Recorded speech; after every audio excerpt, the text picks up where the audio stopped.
Okay. ఈరోజు Saturday night. So, ఏదో special ఉండాలి గదా అని చికెన్ తెచ్చుకుందామని వెళ్ళాం బయటికి. చికెన్ తెచ్చుకోవడానికి మేము కారులో వెళ్ళాం. చికెను, కారు అంటున్నాను గదా అని ఏదో హైదరాబాద్ అనుకోకండి. ఒకడు 50, ఒకడు 60 ఇస్తే అవన్నీ కలిపి 200 అయితే దాంతో పోయి చికెన్ తెచ్చుకున్నాం. కర్రీ కోసం కారు గుద్ద. ఇక ఆ రోజు నైట్‌కి అది తినేసి ఫుల్‌గా డిచ్ అయిపోయాం. దాని తర్వాత కరెంట్ బిల్ స్టోరీ. విచిత్రంగా మేము దిగిన 10 రోజులకే కరెంటు బిల్లు వచ్చింది. సర్లే వస్తే వచ్చింది. అసలు ఎంత వచ్చిందా అని చూస్తే బిల్లు 500 వచ్చింది.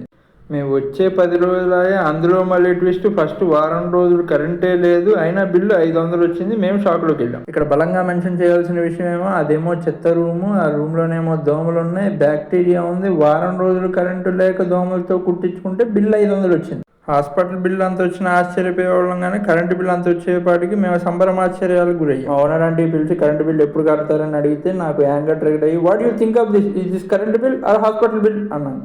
అది విని కోపం తెచ్చుకున్న మా owner aunty get out from my house అంది. అది విన్నాక నాకు రోషం పొడుచుకొచ్చి ఈ రోజే ఖాళీ చేస్తాం, వీఆర్ గోయింగ్ రైట్ నౌ అన్నా. మాట అయితే అన్నాను కానీ ఇక్కడ ఖాళీ చేస్తాం ఓకే, తర్వాత వేరే రూమ్లోకి ఎక్కడికి వెళ్ళాలి అనేది తెలియదు. అయినా ఆ మాట నేను ఎందుకన్నానని మీరు ఆలోచిస్తే ఒకటి చెప్తాను స్టోరీ. ఇక్కడ నేను డ్యూటీ చేసే కంపెనీ పక్కన ఒక ఏరియా ఉంది, అక్కడ మంచిగా రూమ్స్ దొరుకుతాయని మా ఫ్రెండ్ చెప్తే ఆ ధైర్యంతో నేను ఇక్కడ చిరంజీవి లెవెల్లో ఛాలెంజ్ చేసి వచ్చేసాను. ఆ తర్వాత చాప్టర్ రూమ్ సర్చింగ్ కోసం ఆ ఏరియాకి వెళ్ళి ఎతికితే ఒక్క టూలెట్ బోర్డు దొరకలేదు. అగ్నికాద్యం పోసినట్టు మా దరిద్రానికి వర్షం కూడా తోడైంది. ఆ రోజు వానలో నైట్ అంతా టూలెట్ బోర్డుల కోసం ఎతుకుతుంటే ఒక్క బోర్డు కూడా కనిపించలేదు. Emotional damage. సరే బోర్డులు ఎలాగో కనిపించట్లేదని చెప్పి ఒక ఆయన్ని అడిగాం, టూలెట్ బోర్డులు ఏమైనా ఉంటాయా అంకుల్ అని.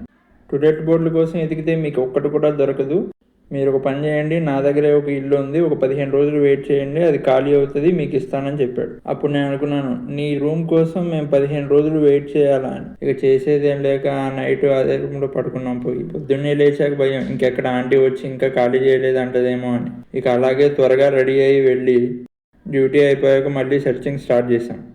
సెర్చింగ్ చేయగా ఈ రూమ్ దొరికింది. అదే ఇప్పుడు మీరు ఈ స్క్రీన్ మీద చూస్తున్న ఈ రూము. టు బీ ఫ్రాంక్, ఆ రూమ్ కంటే ఈ రూమ్ చాలా రెట్లు బెటర్. మేము ఈ రూమ్ చూడడానికి వచ్చినప్పుడు ఈ రూమ్ పక్కన ఉన్న రూమ్లో ఒక ఫ్యామిలీ ఉండేవాళ్ళు. ఆ ఫ్యామిలీలో ఉన్న ఒక లేడీ మాతో మాట్లాడింది. ఏంటంటే, అన్న మీరు బ్యాచులర్సా ఫ్యామిలీ అని అడిగింది. మేము బ్యాచులర్స్ అని చెప్పాం. అయితే బ్యాచులర్స్ మా పక్కన రావడానికి వీల్లేదన్నా అంది. ఓకే మీరు ఓనర్సా అని అడిగాను నేను. ఆమె కాదంది. ఓకే అని చెప్పి నేను వచ్చేసాను. తర్వాత రోజు మేము రూమ్లోకి షిఫ్ట్ అయిపోయాం.